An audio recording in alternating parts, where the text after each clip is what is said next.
ওপর থেকে পড়লো ফল, ফলের ভেতর আছে জল। আজকে এই ধাঁধার উত্তর যে দিতে পারবে তাকেই দেওয়া হবে ৪৫,০০০ টাকা পুরস্কার।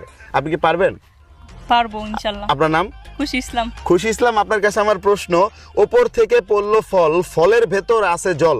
আপনি যদি এই ধাঁধার উত্তর দিতে পারেন ৪৫,০০০ টাকা পেয়ে যাবেন আপনি, ঠিক আছে? ঠিক আছে। আর দর্শক আপনাদেরকে বলছি, আপনারা যদি এই প্রশ্নের উত্তর দিতে পারেন দ্রুত কমেন্ট বক্স উত্তর দিয়ে জানান, আর উত্তর জানানোর আগে ভিডিওটা শেয়ার করেন। বলেন, ওপর থেকে পড়লো ফল, ফলের ভেতর আছে জল। শিলা, বৃষ্টির শিলা। হ্যাঁ, শিলা বৃষ্টির মধ্যে যে পাথর পড়ে না, শিলা বৃষ্টি বরফ। আচ্ছা, হ্যাঁ। ওই বরফ। আচ্ছা, আপনি বলতেছেন বরফ মানে শিল? হ্যাঁ, শিল। না, এটা হবে না, আমি ফলের কথা বলছি। ও ফল। হ্যাঁ, শিল কি কোনো ফল? তাহলে তাল। শিল হচ্ছে বরফ না। তাল। হ্যাঁ, তাল। তালের ভেতর জল আছে, পানি আছে? না তো। তাহলে তাল হবে না, অন্য কিছু হবে, ভেবে দেখেন। আবার বলেন তো। ওপর থেকে পড়লো ফল, ফলের ভেতর আছে জল। বিয়ে হয়েছে আপনার? না।